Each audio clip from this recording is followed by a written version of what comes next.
So picking up from where we left off Sunday morning, we're looking at Matthew chapter 26, verses 36 and 37. Then Jesus came with them to a place called Gethsemane and said to the disciples, "Sit here while I go and pray over there." And he took with him Peter and the two sons of Zebedee, and he began to be sorrowful and deeply distressed. And we had already been looking at these verses quite a bit. So the idea I wanted to look at before we kind of end with these verses was this idea of sorrow and distress. It also seems to refer back to some of the Psalms, and Psalm 43 verse 5 is one example. There's also in Psalm verse 42, and I think it appears possibly even at the end of Psalm 42 again, very similar. I don't remember if the verses are all identical, but they're extremely similar. But this is the one I chose as our example. So, why are you cast down, O my soul? And why are you disquieted within me? Hope in God, for I shall yet praise him, the help of my countenance and my God. And this is the same idea expressed as being the sorrow and distress that Jesus felt. That's the connection I was making here. Yet his hope is in God. He will praise him. And of course, he prays to him. And this is a good lesson for us that in times of distress, we still have hope in God. Again, Jesus sets a good example for us.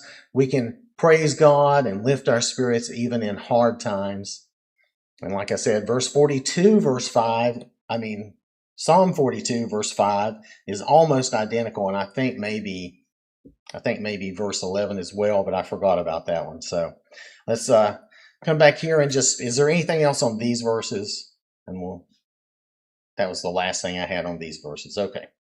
So if we look at the next couple of verses, 38 and 39, then he said to them, "My soul is exceedingly sorrowful, even to death. Stay here and watch with me." He went a little farther and fell on his face and prayed, saying, "O my Father, if it is possible, let this cup pass from me. Nevertheless, not as I will, but as you will." Now, question 7 in our workbook, it kind of goes with 3 different verses, so I've kind of broken it out. Here, as our first example in verse 39, what is Jesus praying for in the garden? Sorry, Matt. Right. If it's possible, can this cup pass from me, right?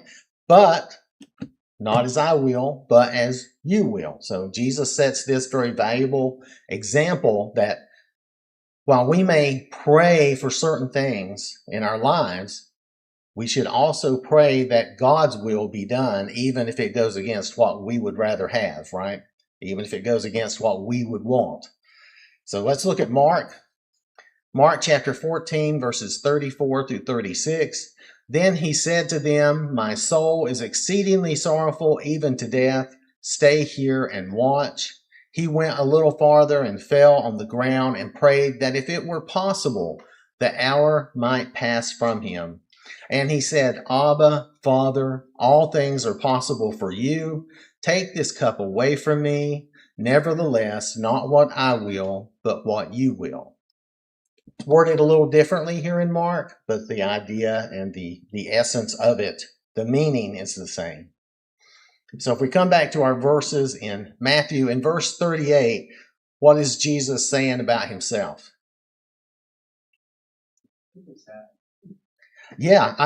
He is intensely sad and distressed. That's the Greek words there. He's intensely sad and distressed. Now, is he really going to die of sadness? No, that's just a turn of phrase, right? That's like we would say, "I'm so lonesome I could cry. I'm so sad I could die." That type of thing. He's saying that type of thing. So we just have to realize he's stressing how sad he is. Now, who is Jesus asking or telling to stay and watch? That's Peter, James, and John, right? Peter, James, and John, the three pillars, as Paul mentioned. These are his closest friends and disciples.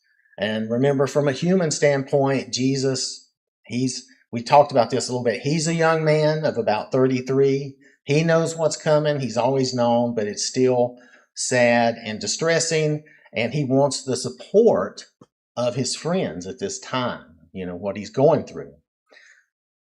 What is Jesus asking when he says, watch with me? Yeah, man. Kind of like be on guard or just be here for me. That's probably the main part of it, is be here for me. Now, there is a meaning, like you're saying too, of kind of like being on guard, being watchful. But the largest part of it is just be here with me, right? This is a tough time I'm going through. Just be here with me. Now, what's in verse 39, what's Jesus' posture as he prays? He fell on his face. He's prostrate on the ground. He's like, that's the most humble position that I could think you could take. And he's distressed, and he's just laid out on the ground. He's being extremely humble, and he is, asking this of God, if this is possible or not. So again, this is probably the most humble position he could take. Yes. The word what? Cup? Okay, well, the cup that Jesus is going to drink, okay, that he drinks for us, is the cup of God's wrath. The judgment and wrath that we deserve for sin, that's the cup he drinks, so that we don't have to. Now, that's for believers, and anyone who will believe in Jesus can have that same blessing, that same benefit. We will not have to face that wrath unless we walk away from the Lord. Yes, Matt. I think Addie had something. I'm sorry. I think this prayer here, like Jesus essentially praying, hey, help me avoid going to the cross. It's kind of this. But your will be done, Right. Like there's this balance of his humanity and his God. Yes. And this and the temptations of Jesus, I think we tend to spiritualize like, well, he's God. Those are just formalities. He's just saying stuff like he was suffering and a cross of blood and all this, and the temptations. Those were real things, not the deep sin. No. Some of the temptations were about avoiding the cross, right? Yes. Yeah. That's an extreme temptation he's going through. And I was actually going to get into that at some point, but yes, that's true. That's an extreme temptation for him to avoid going to the cross. Hold on just a second. Addie, did you have something? I'm sorry. I was going to say, being man and living on this earth, he had seen crucifixion before. Yes, they all have. Yep. So he knew, and we think we know, but we have no clue of the suffering that is involved in being crucified. I do not. There was a program on TV. I couldn't watch it all because it was so close. It wasn't just the breathing and trying to get your breath. Every muscle, every tendon in your body suffered. Everything hurts. Everything cracked. That's my understanding. Everything about that hurts. It's the most powerful thing of human, more than we've ever had to experience. Right. And so, man, just don't. We read it too lightly sometimes, I think. I think so. The crucifixion is so horrible, and every moment of it he endured so long, and he endured all that for us, and it is a horrible, painful way to die. And I read like what do they call it? They called it kind of a doctor's description of it, and it's way worse than maybe we realize. I'm sorry, Gary. I'm looking at this verse and it says, "Dear my Father, if it is possible." Yes, if it is possible. The other verse you had, it says, "All things are possible." That kind of is like, I look at that and I think, was there another plan that could have been? God said, no, I want this. Or with the if, it's possible, meaning there was no other plan. It had to be this. Kind of makes me think. Well, all things are possible. The thing is, though, God had this plan, right? And so Jesus is really just asking, like you're saying, really, that human part of him is asking, if it's possible, I would rather not do this. But if this plan is the way, if this is the best way, I'm going to say it that way because there could be other plans, but God always does what's best for us. So that's my first thing. His intention to us is always what's best for us.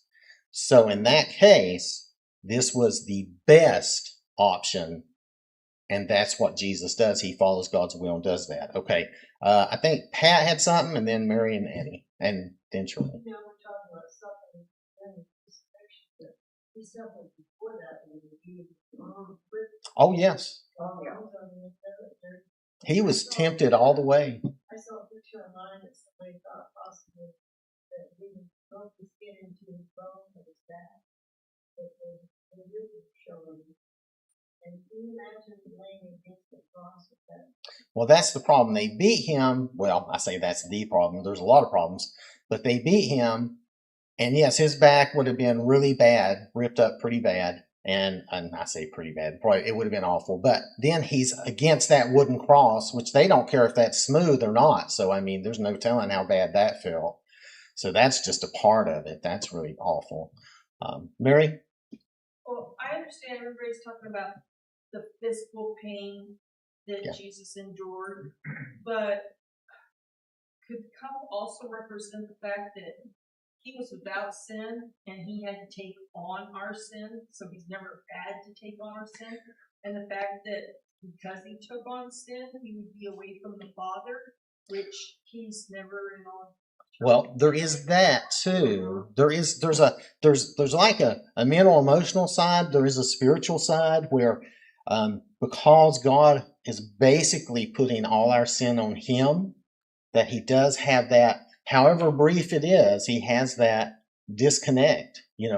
My God, why have you forsaken me, right?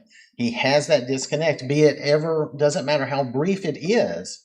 And because he's never sinned, he's always been innocent. That would be totally against his nature and totally against him, right? So yeah, there is that suffering as well. There's that spiritual suffering. Let's see now. I forgot where it was. I think Addie. I was just going to say the thing, but also we got to remember it had to be a blood sacrifice. Jesus had to shed his blood for our sins. Right. He had to shed his blood. Yes, he did. I mean, it's, it's gruesome as it sounds. Yeah. That was the plan even back in the Old Testament. What's the old verse? There is no. Well, no, that's not an old verse. That's actually in the New Testament, isn't it? There's no remission of sin without the shedding of blood, right? So, yeah. And Jesus said that blood was our sins. Yes, he did, and that's what that is.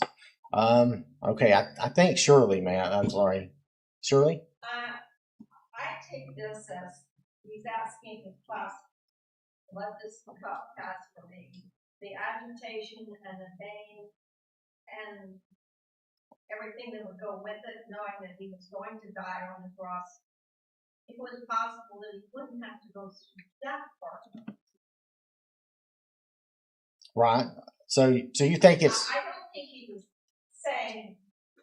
I don't think that Jesus was saying, if it's possible for some other way to do this. No, I don't think that's the situation. I really think it's what. How would you feel if you were going to be crucified and you are it would be hard to explain how you feel. It would be very hard. He just wanted to be eliminated of that, and if it was possible, if God, I guess God wanted to go through that, and he wouldn't have been going through it. And he did get through it, but. Well, that was the plan, right? That was God's plan. And all he's, I can't like disagree with you or anything. He's asking for that cup, him not to have to drink that cup. Well, that cup was God's wrath. It was all that punishment. It's all that physical pain and punishment that he's going to go through. And plus the spiritual and the emotional. There's all this that some of it we don't even think about. The physical part of it. Yeah, there's all of that. Yeah, and really, I think we'll see that basically the answer is there's not. It's kind of a silent answer. We don't see a vocal answer, but there's not an option to do that, or it's not. It's just not in God's plan. Maybe that's maybe me saying that was the best option for us. I believe that's correct. But on the other hand, that means God had a plan, and that was His plan, and Jesus was saying, "I am going to follow your plan, even if it's not what I physically want to go through." We have to remember He's still committing Himself to follow God's plan, right? He's not trying to get out of it. He's not anything like that. But He's saying, I'm still going to follow what you will. Yes, Matt? We were talking about how, this was an everyday occurrence for them to see a crucifixion. Maybe not every day, but they all saw that. Rome was pretty free with it. It was very common. For us, like you see a painting or something, it's kind of abstract. Sometimes it's almost, it almost looks like beautiful or something. But like there was that movie, I think it was about 20 years ago, Mel Gibson did on the Passion of Christ. I don't think I've seen it since it was new back then, but as I recall, that was quite graphic, and it can be too much. But it's kind of like, to get the perspective of people that they all saw that, they all knew what that was, and for us, it's probably worth watching something like that to get a sense of what that really is. Yeah, I watched the movie, The Passion, Mel Gibson's Passion. It's very graphic though, and it's really hard. I'm just going to say it's really hard to sit through and realize that Jesus really went through that, right? It's a hard thing to watch, and as best as we can tell, that's a pretty accurate thing. Yes, Caleb? I've heard it said that with the configuration of how the Passover worked, that with how it's described in the Bible, He never drank the last of so many cups during the Passover. And that when He was praying in the garden, He was praying that He wouldn't have to drink the last cup and take on the Passover. So almost in the way that when He was lifted high on the cross and He was offered that sour wine, that was the physical last cup in a way. Like He finished the Passover. Because that moment right after that, He dies. Like it's His last breath is, Yeah. So what do you think that has any thinking to it? Or? I don't know. I hadn't heard about that, saying He didn't, because I thought they had completed the Passover ritual from what I'd read. I thought they had completed the ritual before they left. But now I don't know. I haven't read anywhere where they said He didn't finish the ritual, but I don't know. Matt? I hadn't really heard that either. It's interesting. I'm just going by. There was that, did have that sour wine or whatever. That did happen. I mean, yeah. But it's also true that the cup of God's wrath is a common motif throughout the Bible. That's where my mind goes. We see it in Revelation. Yeah, the cup of God's wrath. We see that in Revelation. And even to Caleb's point, though, when he finally did drink that he died, it kind of goes together.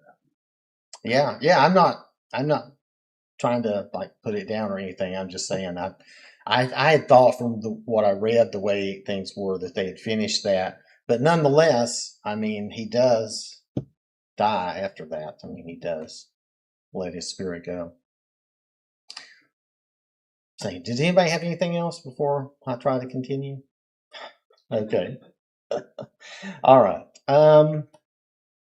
Okay. Well, part of what we're talking about here, okay, is this prayer contradictory or wrong for Jesus to pray this? Oh, no. That's right. Okay. It's right up in the human side. I mean, you get out of this. Yeah. Everything we talked about in the Psalms, particularly the laments that are complaints and kind of like pouring out your heart to God. That's what He's doing. He's pouring His heart out to God. He's, sometimes we're going to be going through rough times. We're going to pray for certain things, but we're not really going to. Now, He knows, okay? So I'm not putting this on Jesus. But we especially don't always know what's right or what's best. And we're praying in the best way we can. But a lot of times we need to admit that we really want God's will to be done because he's going to do what's best and what's right every time. We may be praying for something that's maybe not the best or not right, and we don't realize it. That happens sometimes. So, but anyway, this prayer is not contradictory or wrong. He's still committing. If we just pay attention to the last thing he says, not as I will, but you will. He's still committing to God's plan and course. But we have to understand he's going through every temptation that we would ever go through. In his life, he goes through every temptation we would ever go through. And here at the end, he's going through a lot of hard temptation because he knows what's coming. If it was me blindly not knowing what was coming, I would still have a temptation to probably do a lot of things. But for Jesus, he knows everything that's coming, and he's being tempted hard. Satan is not going to leave him alone. So what's the most important thing to Jesus in this prayer? That God's will be done, right? That's the most important thing, and that should be our most important thing. He's always setting an example for us. And this reminds me of a verse I tried to paraphrase a week or two ago, and I did a horrible job. But if you look at John chapter 12, verse 27, again, Jesus knows his time is drawing near. He knows it's getting close. And he says this, "Now my soul is troubled, and what shall I say? Father, save me from this hour. But for this purpose I came to this hour." So Jesus, he knows what he's going to do, and he knows why he's doing it. He knew what was going on. So he's not trying to get out of God's plan or God's will. And instead, he's pledging to keep that plan and follow God's will, even through that death we're going to read and see him go through. Okay, so what was God's answer here, as near as we can tell? Basically silence, right? Basically there's, for this purpose, this is God's plan, and that cup is not going to pass. Jesus is going to drink from that cup. He's going to take all of God's wrath for us. Yes, Pat?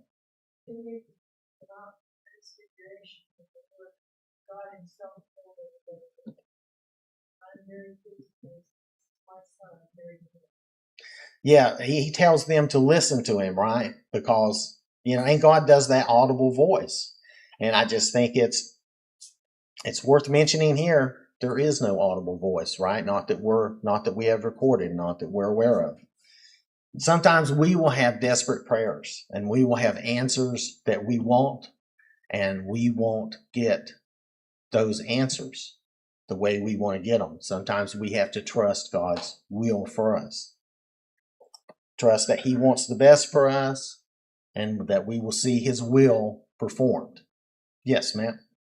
Now, I think we're jumping around Gospels here. I think Luke's Gospel. At this point, There's talks about the angels coming to cover his baby. No. Okay, no. Luke's Gospel tells of one time Jesus prays at the end. So he's only telling us about the third time. So we will get there. But Luke's Gospel does not mention the first two prayers. And I'll show you why that is when we get there, because it flows right into Judas showing up. And I've got it to where all the Gospels will be kind of in sync when we do that.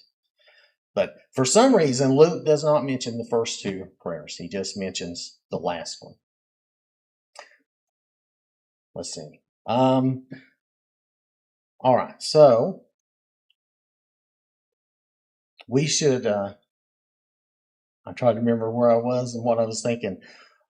Anyway, sometimes the answer is not going to be what we want, is what I'm getting at. Sometimes the answer is not going to be what we want. It's not going to be what we expect.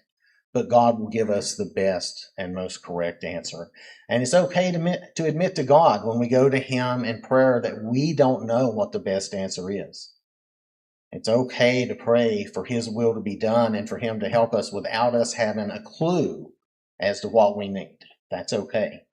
because he knows. And, the Spirit also intercedes for us in ways that maybe we don't understand, but we're told that he does, and I trust in that. Anything else on these verses? Okay.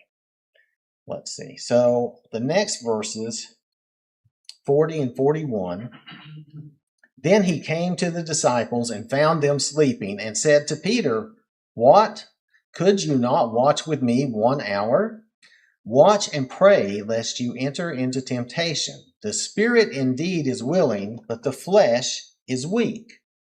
If we look at Mark, then he came and found them sleeping and said to Peter, "Simon, are you sleeping? Could you not watch 1 hour? Watch and pray lest you enter into temptation.